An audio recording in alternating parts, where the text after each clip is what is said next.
his passion and cross, be brought to the glory of his resurrection, through the same Christ our Lord. Amen.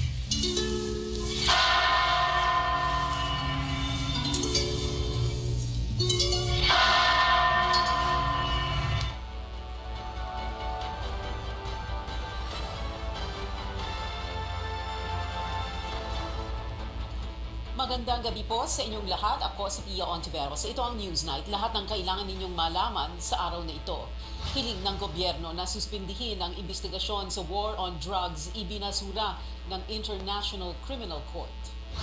Mas marami pang armas ang nadiskubre ng mga otoridad sa isang sugar mill compound sa Negros Oriental na pagmamay-ari ng kapatid ni Representative Arnie Teves. Makakausap natin mismo si dating Governor Pride Henry Teves.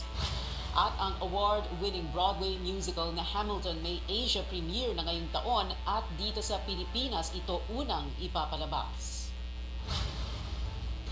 Ibinasura ng International Criminal Court ang hiling ng pamahalaan na suspindihin muna ang investigasyon nito sa war on drugs sa Pilipinas. Yan ay habang wala pang desisyon sa apela ng tuluyang ipatigil ang pagsilip sa naging madugong gyera kontra iligal na droga ng Duterte administration. Ibig sabihin ba nito, tuluyan ng binasura ang kaso ng Philippine government? Ang kasagutan sa ulat ni Senior Correspondent Anjo Alimario. Bigo ang pamahalaan na pansamantalang ihinto ang investigasyon sa war on drugs ng Duterte administration. Pero hindi ibig sabihin ito tuluyan ng ibinasura ang buong apela ng pamahalaan. Ito rin ang nilinaw ni Solicitor General Minardo Guevara. Yung appeal natin mismo ay hindi pa nire-resolve ng appeals chamber ng ICC. Maaaring magtagal yan. Sabi ko nga, mga several months pa siguro bago ma-decisionan yung appealan natin, no? Or maybe even years, we don't know. Ayon sa ICC Appeals Chamber, hindi na ipaliwanag kung paano ang kawalang jurisdiksyon sa pagpapatuloy na investigasyon habang hindi pa napagdedesisyonan ang apela ng pamahalaan ay makakalikha ng isang sitwasyon na hindi na maibabalik. Pero iba ang posisyon dito ni Guevara. Paano raw kung baliktarin ng ICC ang desisyon nito at nakapasok na sa bansa ang ICC prosecutor para mag-imbestiga? E di meron nang nangyari na hindi na natin mare-reverse. Kasi maaaring meron ng ipa-aresto yung prosecutor. May embarrass na, humiliate na ang Republic of the Philippines before the international community. Binigyan din ng ICC na malaya pa rin naman daw ang pamahalaan na ipagpatuloy ang investigasyon nito sa bansa habang gumugulong ang proseso. June 26, 2022 nang muling payagan ng ICC Pre-Trial Chamber si ICC Prosecutor Karim Khan na ipagpatuloy ang pagtutok sa war on drugs noong panahon ni dating Pangulong Duterte. March 13 itong taon nang formal namang ihain ng gobyerno ang appeal brief na ihinto ang investigasyon sa drug war dahil wala na raw jurisdiction ng ICC dahil bumitaw na ang bansa sa Rome Statute noong 2019. Pero giit ng ICC kahit hindi ka na miyembro, pwede pa rin silipin ang anumang nangyari noong kasapi ka pa.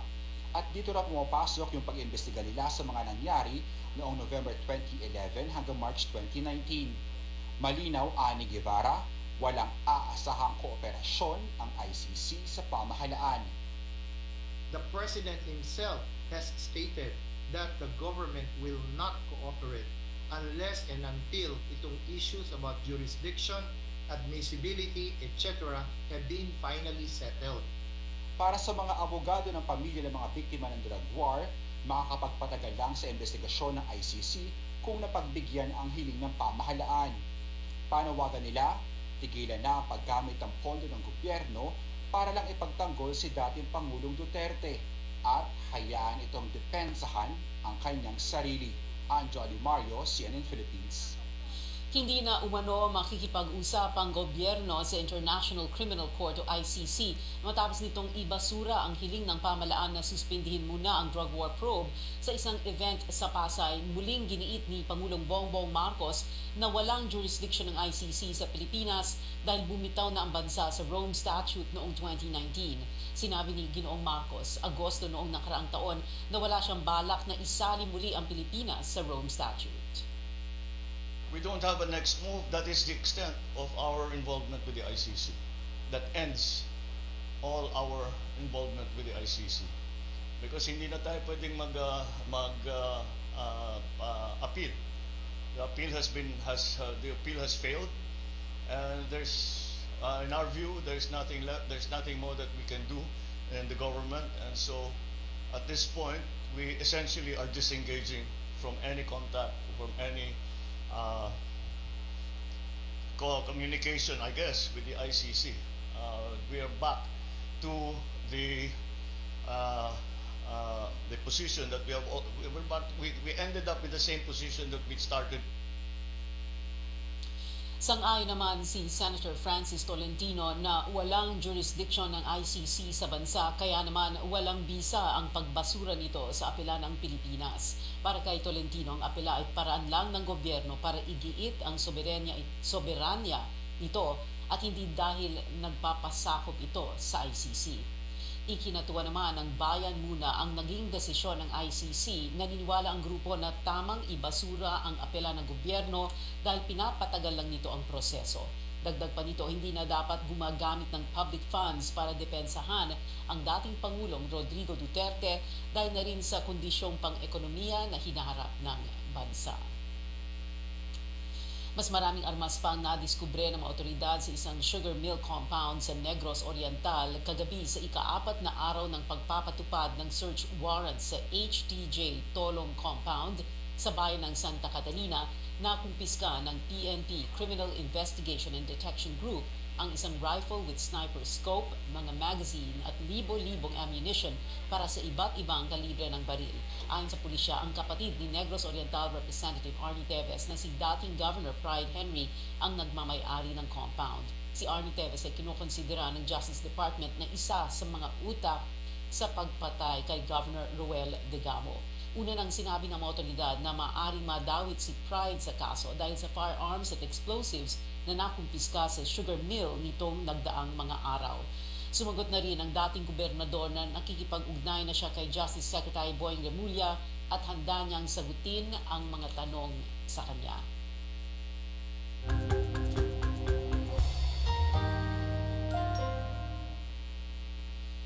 Makakausap natin ngayon si dating Negros Oriental Governor Pride Henry Teves. Magandang gabi po sa inyo, Governor. Yes, Ma'am Pia, good evening, and to all your listeners and televiewers, good evening po sa inyong lahat. Yes. Well, Governor, let's begin with a little bit of background first para maintindihan ng tao po yung what happened to you in the last few years.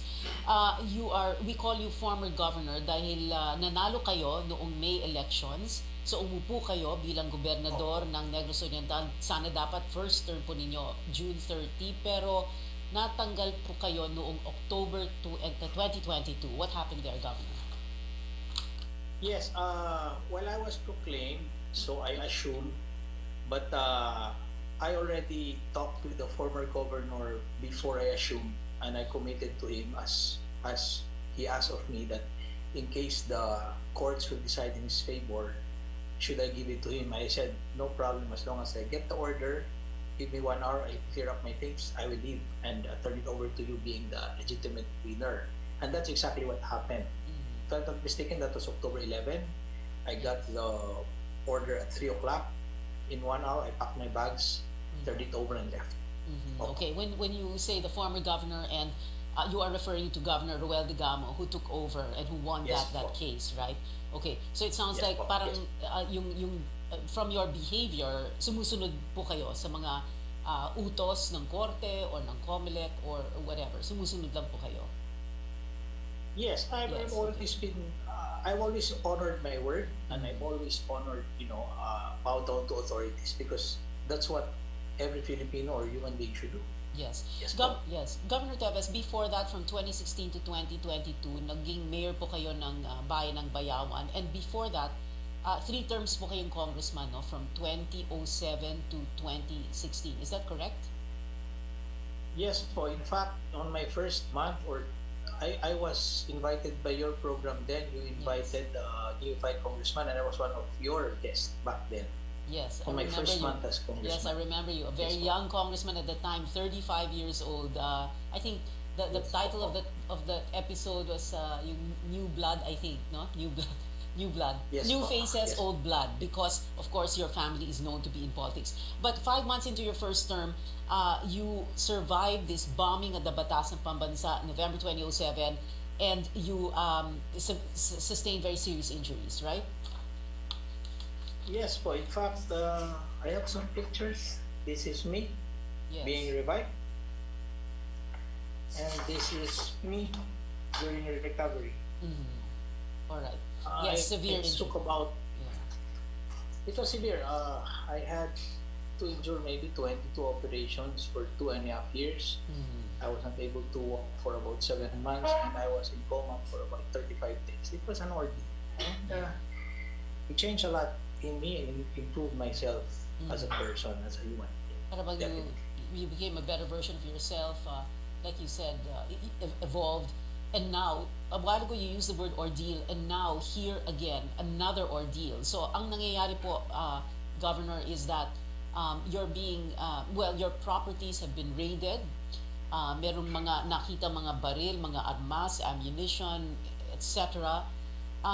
There is that possibility of you being linked to this killing of Governor Roel Digamo. What do you have to say about this? Although yesterday you did speak to our local journalist there, and you said that you were willing to face any probe, any questioning, any investigation. Yes po. I am just here. I never left. In fact, most of February I was abroad spending quality time with my wife for our anniversary and Valentine's Day. I came home a few days before the unfortunate incident happened.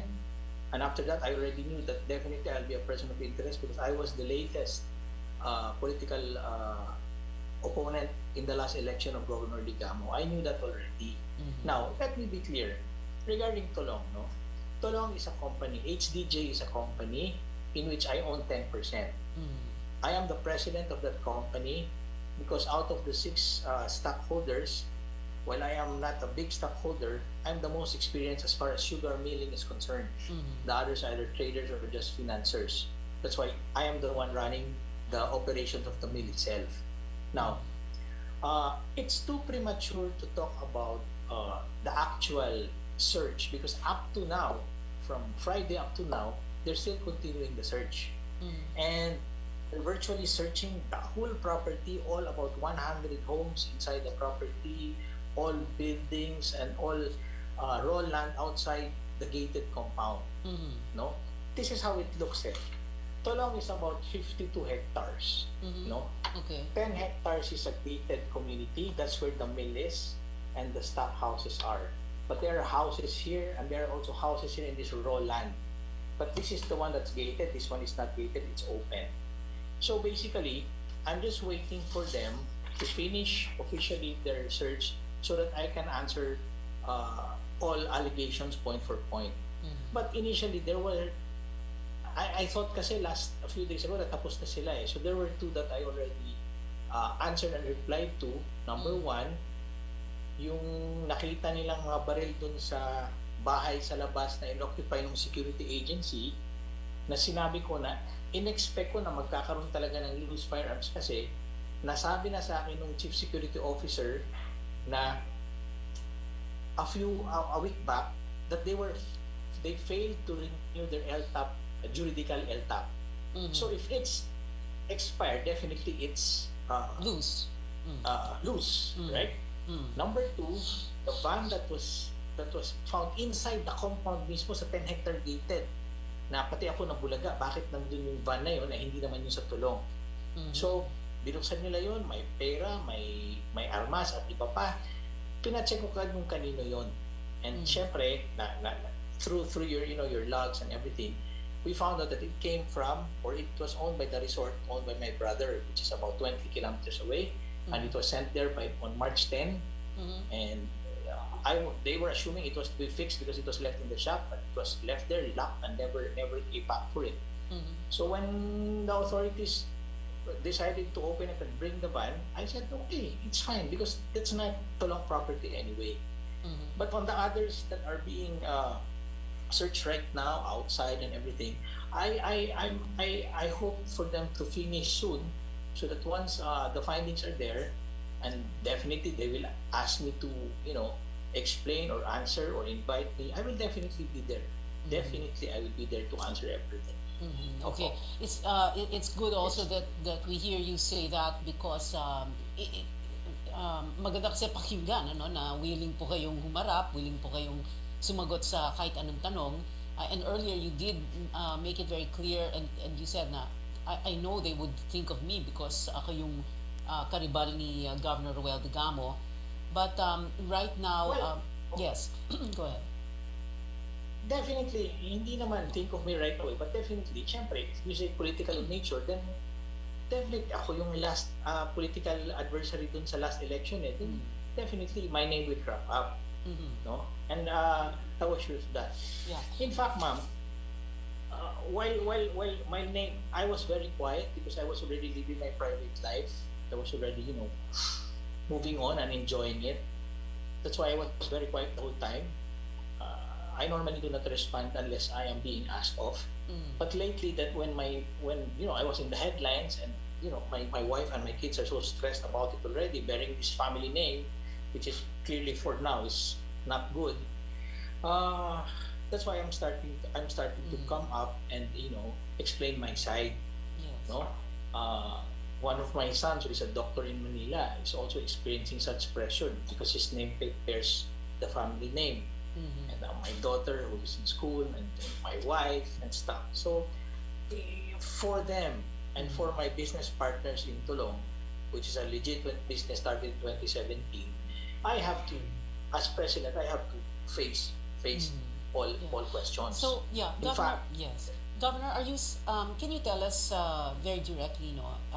Did you have anything to do at all with the killing of Governor Ruel de Gamo? Yes or no? No. my conscience is clear. Definitely, my conscience is clear. This is what I would like to explain. Violence. I am a victim of violence. Terrorism. I am a victim of terrorism. Look, Right. Look. You can see your hands. Yes. all my scars are there and I feel the pain until today. Okay. Why will I, in my conscience, be an Do something like instrument that? Right. that other human beings experience the same fate when it's very, very, very hard?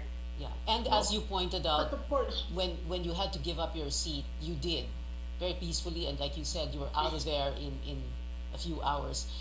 So, okay. in fact, to help further, I'm cooperating with the authorities on all these investigations and to help them further, to find the links, and if they suspect me to have a link, I already signed a waiver of confidentiality. Can you show us? And a waiver of confidentiality, All right. right? Okay. That they can open all my bank accounts, all my phone logs, messages, emails, etc., check all my properties, because that way, I'm open to everything. They can see Transparency. Okay. sino kausap ko, Okay. sino binayaran ko, saan ako kumukuha ng pera. Di ba? Yeah. Kasi matatahi-tahi naman ho yan eh. Right, Especially right. with the And other it will- suspects. yes. Also be Oo. investigated. Yeah. Gov, Then at least, look all this. Governor, before my last question, can we ask you lang po to take a photograph of that waiver, and then can you send it po to us? But I wanted to ask you, if you say my conscience is clear, I had nothing to do with this killing. Can you say the same of your brother Arnie Teves? Because that is what the entire government is talking about, no? That as Boy Remulla was saying kahapon, they're considering him as one of the masterminds. Would you know, or are you at liberty to talk about this? What do you know, and what would your brother Arnie have anything? Why would he have anything to do with this? Just in case. Actually, Ma'am Pia, I have been convincing him to come home. Yes. Kaming tatlong kapatid na naiwan, kaming parents ko, last week pa kinukumbinsa namin siyang umuwi. Total, binigyan na siya ng assurance ng presidente mismo na ang safety niya talagang poprotektahan. We wanted him to come home because, kami ditong naiwan who has to do the daily grind, kami ang nafe-feel ng pressure, di ba? You protect your father's house because baka may raid, your brother's house and everything. You know, it takes a heavy toll on us getting pressures, and you know, my younger brothers have kids which are still so small. Kaya kino-convince namin siya. Even my parents already convincing him, and I hope, no, one of these sooner rather than later he will come home. Kasi tatay namin pre-departure na rin. In the hospital since December 8. Eh siguro naman mako-consider na yan na umuwi siya eh. You know, hindi naman siguro siya umuwi after my father passes on. You know, hopefully not very soon, no? Because we still also want to enjoy his presence. But I hope he decides to, because we have been convincing him to face it squarely po. You have made that appeal to him. You have made that. Cannot, Go ahead. I cannot speak in his behalf. He is his own man. But as a younger brother, I can assure you, hindi ako nag-uunang pagbigay sa kanya ng payo, sama sa pagbigay ko ng payo sa mga anak ko at sa mga kaibigan ko na kailangan ng payo. That I have never failed. But let him speak for himself because he's already an adult and he's his own man. You have made that appeal to him on television, through social media. Have you been able to speak to him via phone or via chat? In fact, we spoke yesterday po. We spoke So what did he yesterday. say? What did he say to you na, uwi na ako, or what did he say? Hindi Dun pa. sa, Sinabi niya, siya mismo gusto niya umuwi kasi ayaw niya rin ang buhay doon. But he was so scared of his safety. So I told him and I told my father, the president is the most powerful person in the land. Right. Who else can assure you of security? Definitely, if it's the president, I am assured that nothing will happen to him because the president also will not embarrass himself. No? Okay. Para, you know, face na to lahat, mas square, harapin kung ano man, para matapos na to. Para matapos na ito. Kasi mahihirapan. Mga anak ko nahihirapan, asawa ko nahihirapan, mga kapatid ko na may mga anak na maliliit nahihirapan. You know, I've suffered enough in my lifetime. Why do I need to suffer more? You're right. Former Negros Oriental Governor Pride Henry Teves, sir, thank you very much for speaking to us this afternoon or this evening. Maraming Thank salamat you, sa iyo. Ma'am. Susunod, ang National Grid Operator nagbabala ng posibleng power interruption ngayong tag-init at supply ng karneng baboy sa merkado posibleng bumaba dahil sa African swine fever outbreak. Manatiling nakatutok sa News 9.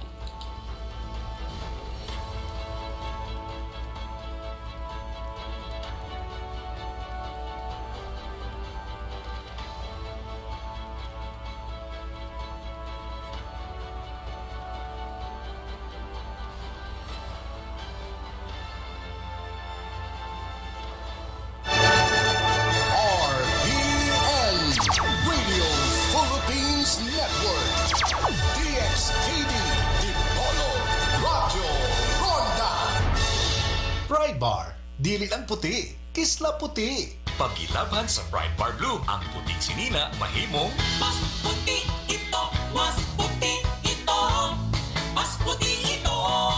sa Pride Bar Blue, pwedeng dili na ko magtina, anyel o bleach. Kaya ang Pride Bar Blue, dunay power whitener nga sagumsum sa matag hibla, mao nga sinina, kisla puti ug humok pa sa kamo. Mas puti ito, mas puti ito, mas puti ito.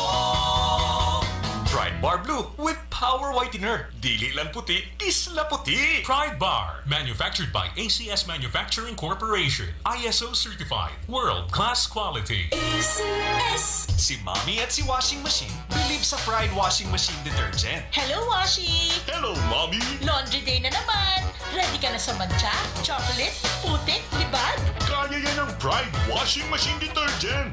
May triple stain-away formula. Tanggal ang makapit, madikit, at malupit na dumit mancha. Easy ang labada. Mula noon hanggang ngayon. All you need is pride. All you need is pride. Pride Detergent, manufactured by ACS Manufacturing Corporation. ISO certified, world-class quality. ACS. DXKD Dipolog Radio Ronda Mas malaking ipon. I'm worth it. I deserve pag-ibig.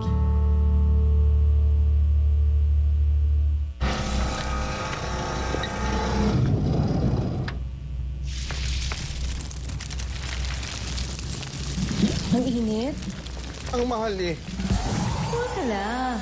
Cool ka lang. LG Dual Cool na lang.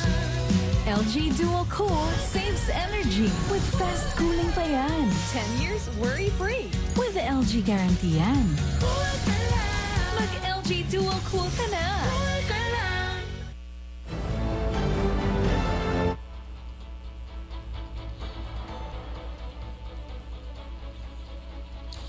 Ito ang Newsnight sa CNN Philippines. Nagbabala ang National Grid Corporation o NGCP na makakaranas ng power interruption sa mga consumer ngayong tag-init.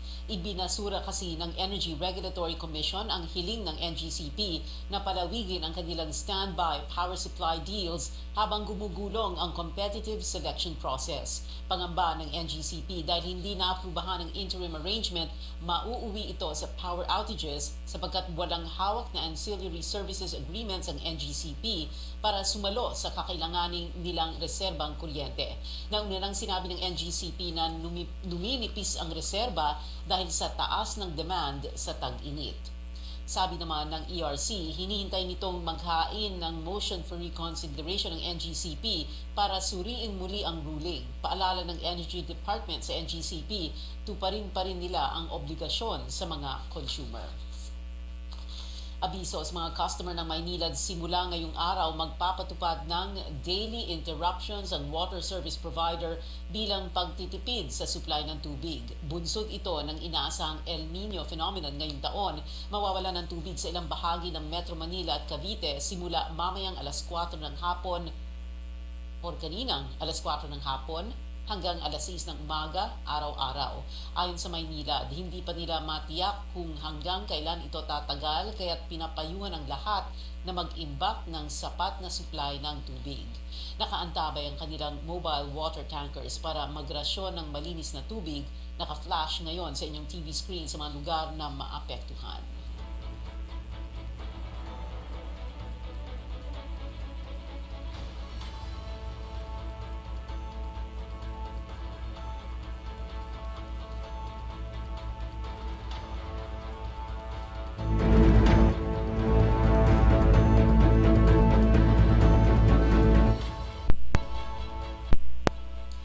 Sa kumpletong detalye, bisitahin ang official website ng Maynilad sa www.mayniladwater.com.ph. Samantala, abiso rin ng Manila Water na magkakaroon ng service interruptions dahil sa mga pagkukumpuni sa kanilang linya.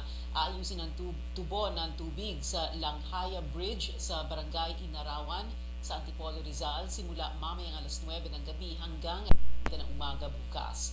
May aayusin din linya ng tubig sa bahagi ng Taytay, Rizal bukas, March 29 ng Taytay, Rizal sa San Juan City at Quezon City sa March 30 at 31. Maaring bumaba ang supply ng karneng baboy sa gitna ng African swine fever outbreak. Ayon kay Agriculture Assistant Secretary and Deputy Spokesman Rex Estoperez, aabot sa mahigit 46,000 metric tons ang shortage sa Hunyo.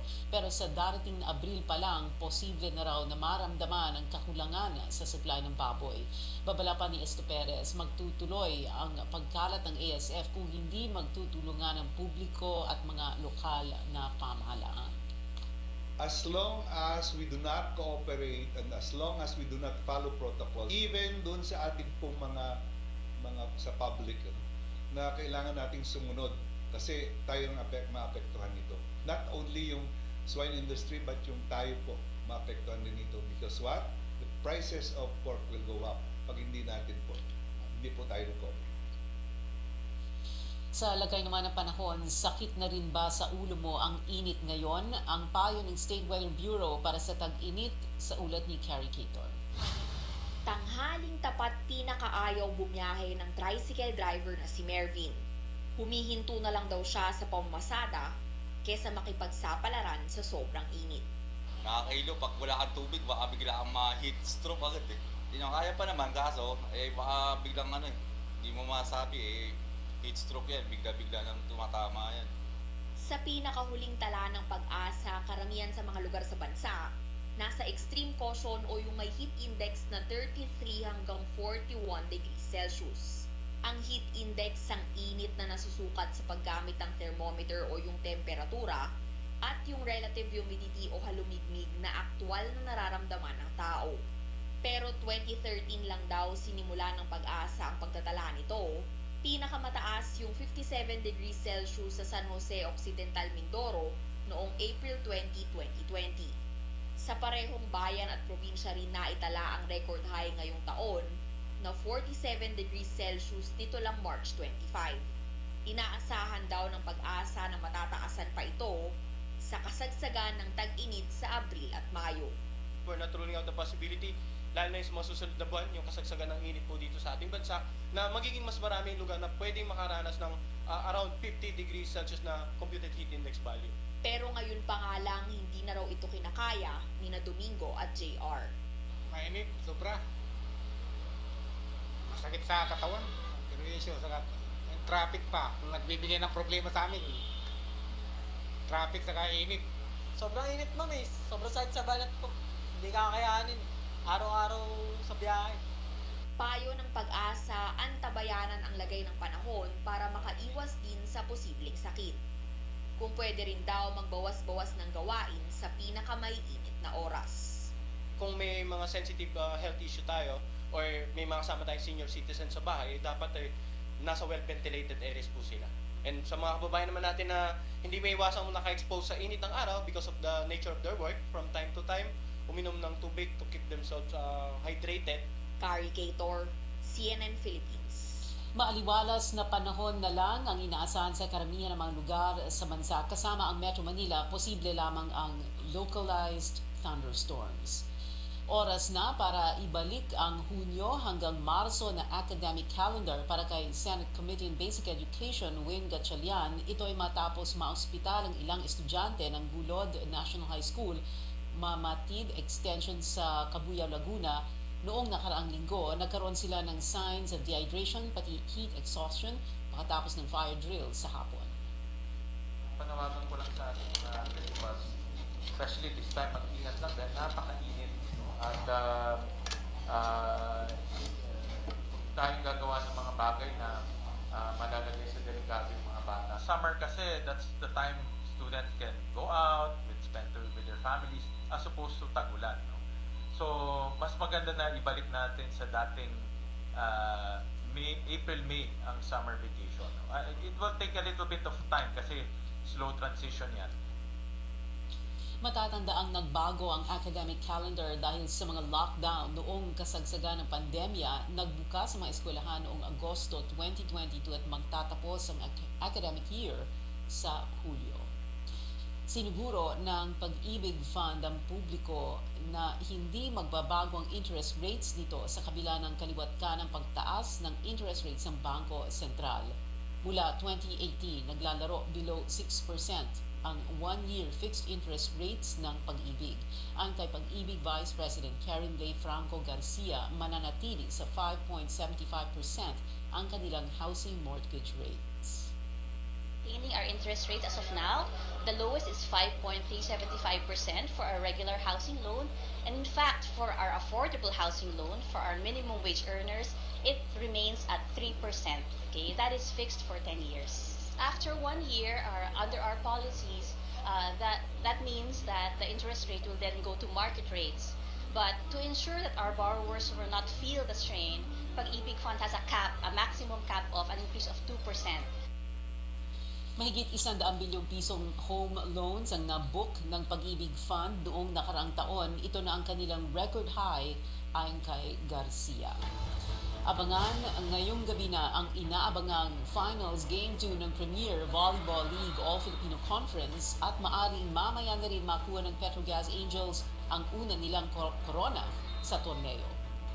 At trending ang balitang itatanghal sa ngayong taon ang Broadway musical na yan at marami pang istorya sa Newsnight.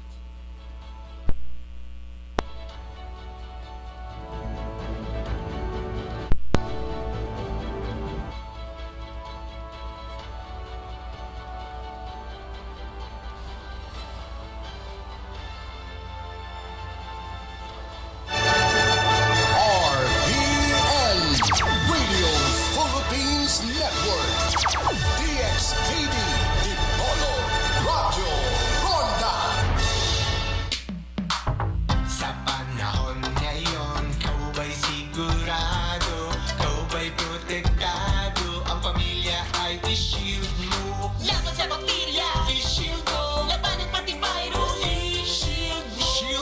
Soap. Patay ang 99.9% of bacteria and virus tested. Believe ang mga eksperto sa Philippine Nurses Association. Sa sakit protektado, i-shield mo. Pamilya protektado, i-shield mo. Shield Bath Soap. Manufactured by ACS Manufacturing Corporation. ISO certified world-class quality. ACS.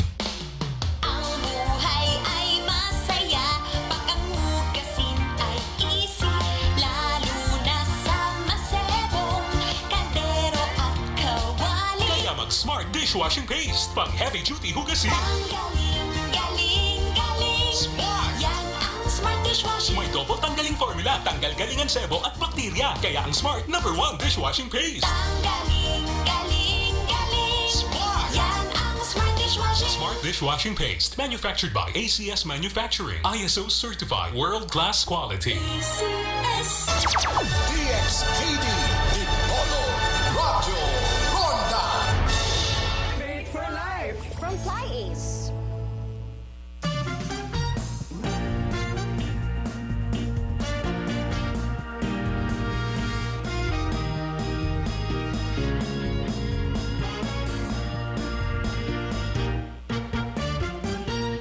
Salamat tayo muling nagkita. Salamat! Paborito ko talagang pula. Salamat, kayo ang inspirasyon. Salamat, sinagot mo na ako. Salamat sa Primera Light, ang branding natin. Primera klase ang Primera Light na bonding. Primera Light, salamat sa'yo.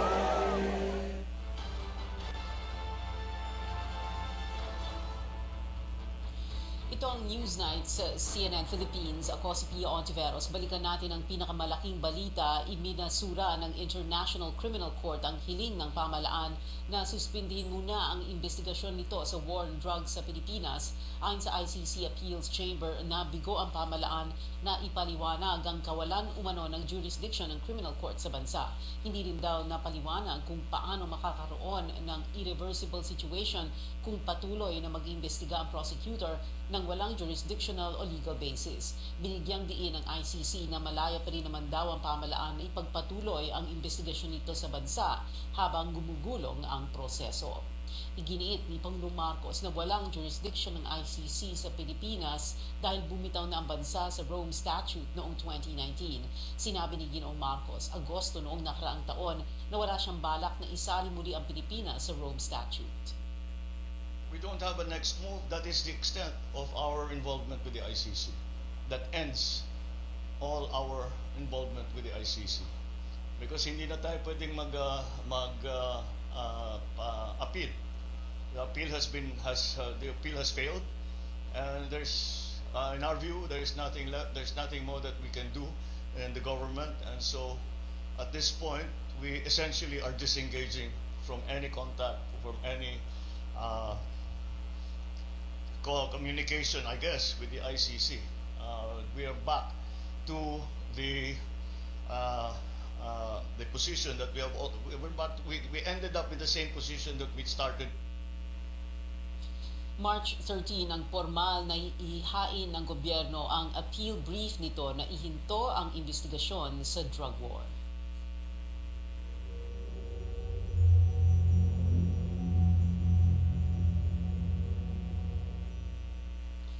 Kapag tumanggap na ng pera mula sa may-ari ng MT Princess Empress, hindi na pwede maghain ng reklamo. Ito ang nilinaw ng abogado ng insurer ng lumubog na tanker sa Oriental, Mindoro. Sa ilalim ng Release and Quit Claims Agreement, mababayaran agad ang mga residente at negosyante para sa pinsalang dulot ng oil spill. Pero kapalit nito ay hindi na maaaring maghabol ang claimants sa RDC Railed Marine Services.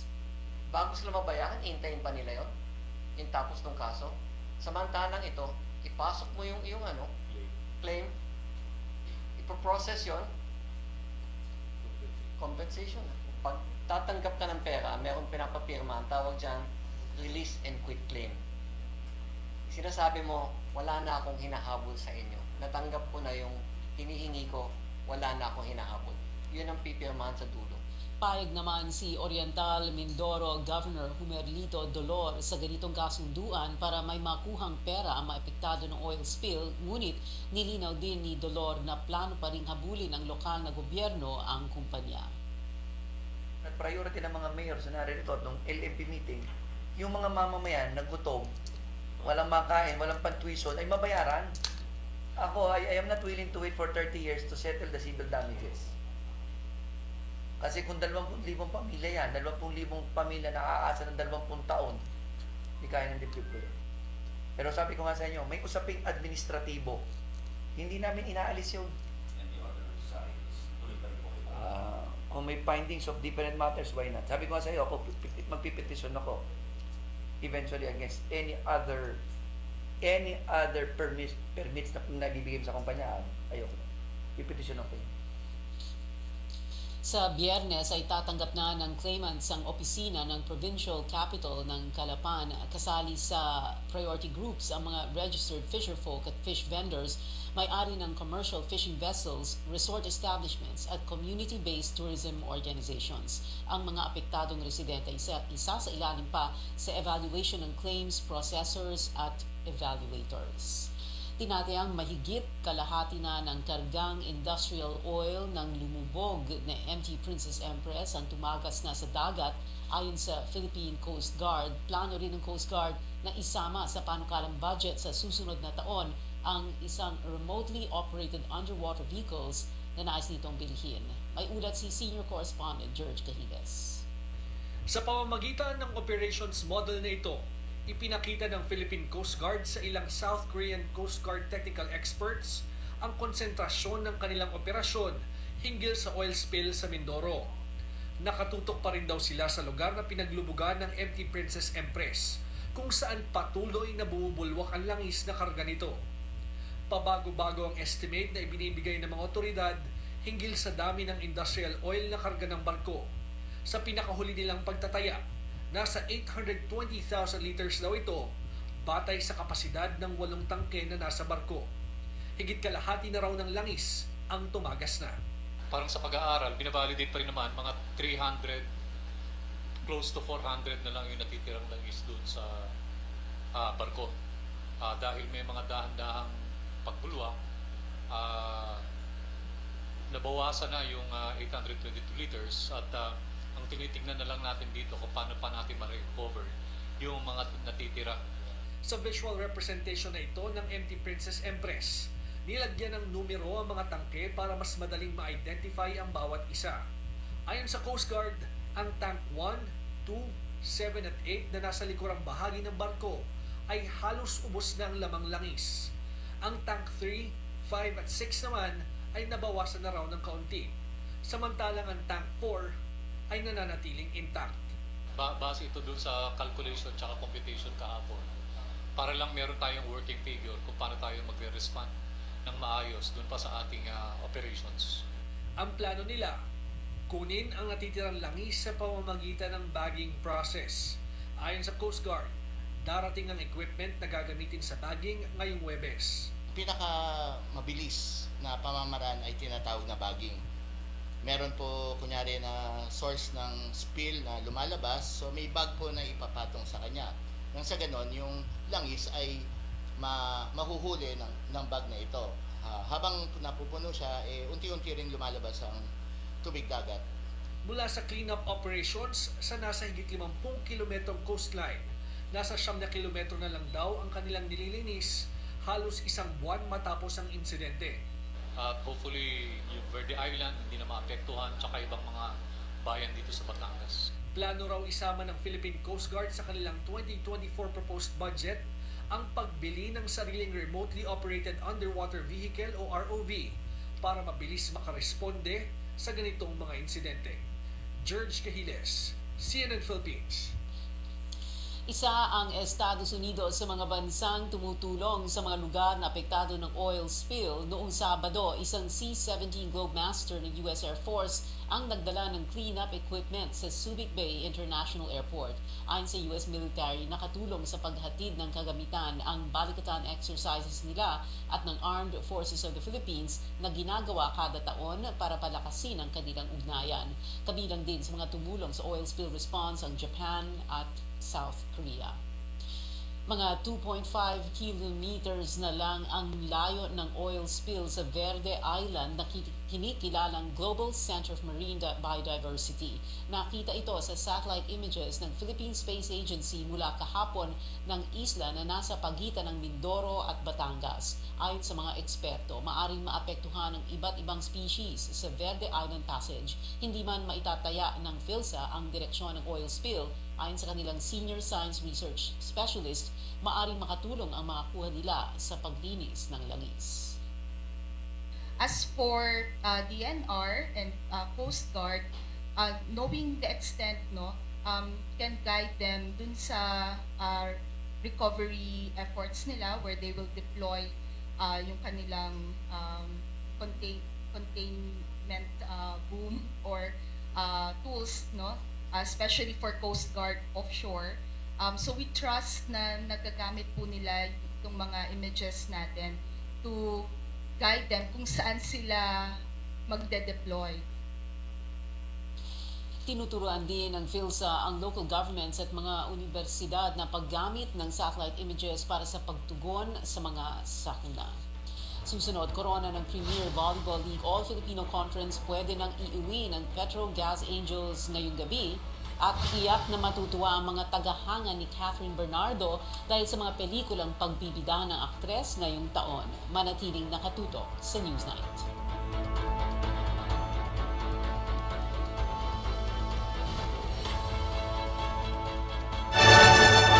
RPN Radio Philippines Network DXKD Dipolog Radio Ronda. Para di madaling masira ang ngipin ng pamilya, ngayon pa lang, Unique toothpaste for brushing every after kumain. Dahil ang unique toothpaste, may Max Protect formula. Ngipin ay Max Alaga, Max Protektado pa. Helps stop cavities even before they start, while keeping breath fresh with regular use. Unique toothpaste for brushing, para siguraduhin ngipin ay Max Alaga, Max Protektado pa. Unique Max Alaga, Max Protectado with unique toothpaste maximum fluoride protection. Manufactured by ACS Manufacturing. ISO certified world-class quality. ACS Star Wax, Star Wax Wax. Star Wax, Star Wax Wax. Always remember, sa paglinis, pakitawin ang sahig. Mrs. Star Wax, Star Wax Wax. Kitang na to the max. Star Wax ang #1 floor wax. Dunay waterproof formula. Bisan yaman ng tubig, mabalik ka sinamang sa loob. Star Wax, Star Wax Wax. Kitang na to the max, max, max. Star Wax Floor Wax. Manufactured by ACS Manufacturing Corporation. ISO certified world-class quality. ACS. DXKD Dipolog Radio Ronda.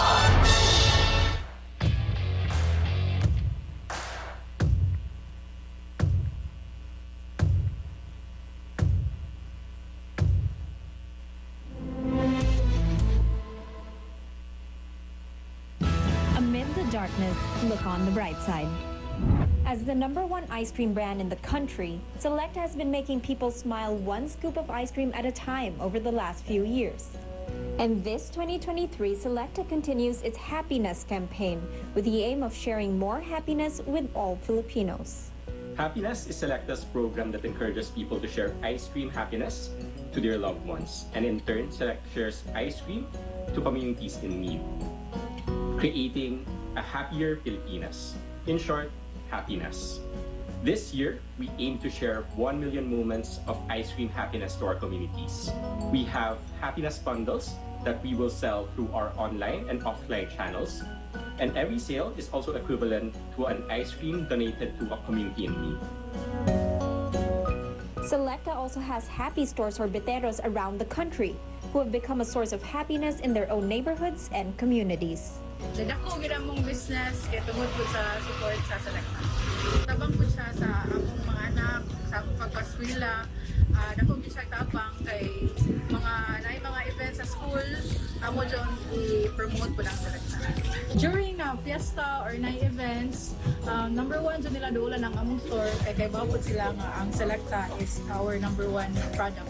We were able to spread Selecta out to our community by, for example, our promo right now, buy one take one. So dako yung siya tapang among ipakita sa among komunidad nga dili lang kay kuan ra ang Selecta, affordable pa siya din para dito sa lahat. Sparking a sense of happiness in each and every community that it is a part of, this ice cream brand continues to win the hearts of Filipinos, helping them discover the happiness of sharing every scoop of Selecta with one another. Sam Sedwani, CNN Philippines.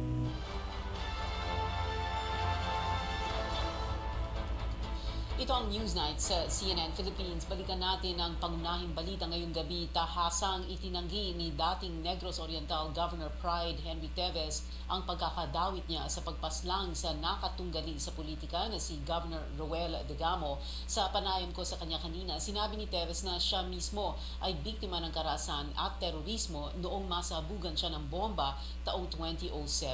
Sinabi niya ring maayos siyang umalis sa pwesto bilang gobernador noong October 2022 at ibinigay ang posisyon kay Roel Degamo. Mayroon na niya siyang nilagdaang waiver para mabusisi lahat ng kanyang mga ari-arian bilang patunay na handa siyang magpasiyasat tungkol sa kaso. I already signed confidentiality. See? And a waiver of confidentiality. Right? That they can open all my bank accounts, all my phone logs, messages, emails, etc., etc. Check all my properties. Because that way, I'm open to everything. They can see sino kausap ko, sino binayaran ko, saan ako kumukuha ng pera. Diba? Kasi matatahi-tahi naman mo yan eh. Hinggil naman sa kanyang kapatid na si Congressman Arnie Teves, binigyang diin ng dating gobernador na umaasa ang pamilya nilang makakapagbigay ito ng kanyang panig matapos idawit sa krimen sa lalong madaling panahon.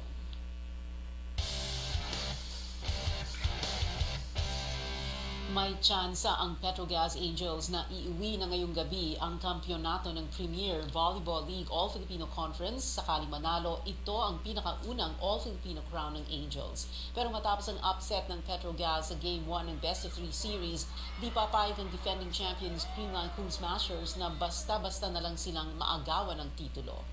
Samantala, ang F2 Logistics Cargo Movers ang itinanghal na third placer ng conference matapos talunin ang PLDT High Speed Hitters sa Game 2. Sa iba pang volleyball updates, pinangunahan ni dating UAAP MVP Brian Bagunas ang koponang win streak patungo sa unang championship nito sa Taiwan Top League. Nagbuhos ang dating National University standout ng 42 points, 39 galing sa attacks upang talunin ang 7-time champions Pingtung Tai Power sa loob ng 5 set. Ang 25-year-old outside spiker ang ikalawang Pinoy volleyball player na nagkampiyon sa isang liga sa ibang bansa, kasunod ni Jaja Santiago na sinandalan ng Ageo Medics sa championship run nito noong 2021 sa Japan V-League. Pinatunayan ng national athlete na si Natalie Uy na siya pa rin ang reyna ng Philippine Pole Vault. Dinomina ni Uy ang Women's Pole Vault event ng Philippine Athletics Championships noong Sabado sa Ilagan, Isabela matapos lumundag ng 3.85 meters. Mahigpit niyang nakalaban si 31st Southeast Asian Games bronze medalist Aliana Nicolas na nakatalon ng 3.70 meters. Sa panayam ng sports desk, ibinahagi ng Philippine at SEA Games record holder na hindi niya naiwasang pagdudahan ng kanyang kakayahan dahil ito ang una niyang sabak sa kompetisyon matapos magtamo ng knee injury noong Disyembre. In my head, I just thought, just do what it takes. I need to do what it takes to prove that I'm still where I can be. I just proved myself. So about 3 to 4 weeks ago, I was unsure if I was even going to come because my knee was in so much pain. But we just decided, let's just trust that it's going to get better. And So I felt pretty unprepared coming over, but you just gotta do what it takes. Ngayong gabi ay babalik sa Estados Unidos si Uy upang doon paghandaan ng 32nd SEA Games sa Mayo sa Cambodia. Nagpakitang gila sa mga batang Pinoy weightlifters sa International Weightlifting Federation o IWF World Weightlifting Championship sa Albania. 7 gold, 4 na silver at 1 bronze medal ang iuuwi ng mga Pinoy sa palaro. Biningwit ni Prince de los Santos ang ginto ng snatch at silver ng clean and jerk sa men's 49 kg division para makamta ng gold sa weightlifting total. Sa kaparehong weight class din lumaban si Aaron Bores na may gold sa clean and jerk at bronze medal sa snatch para makuha naman ang silver sa total. Di nagpahuli sa men si Albert de los Santos na naghari sa clean and jerk at total sa 61 kg class. Pagdating naman sa mga kababaihan, nasungkit ni Angeline Colonia ang gold at silver medal ng snatch at total sa 45 kg division. Sumabay din si Rosalinda Faustino na nagkaginto sa clean and jerk at pilak naman sa total ng 55 kg division.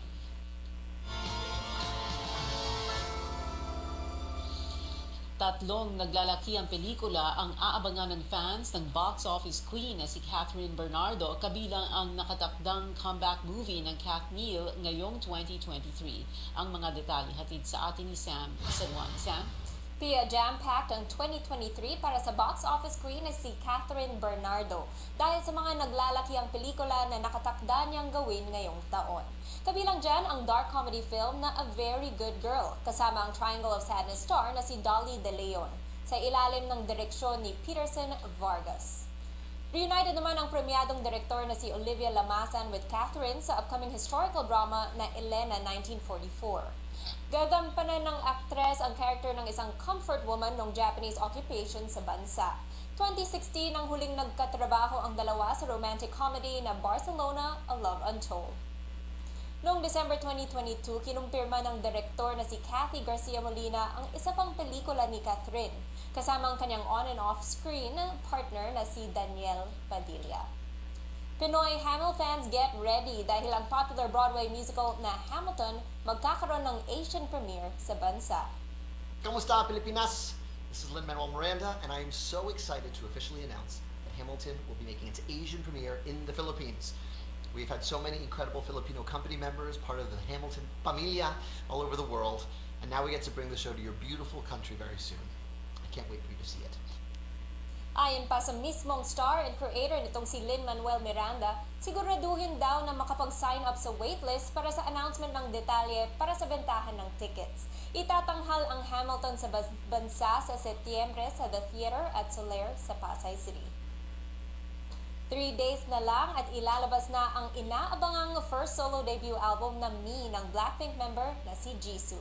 Pero bago yan, may bagong patikim muna ito sa mga Jisoo bias. Kagabi kasi, inilabas ang ilan sa mga kanta sa album gaya ng All Eyes on Me at Flower, featuring ang inosente pero sultry nitong photo na siyang lalong nagpa-excite sa fans.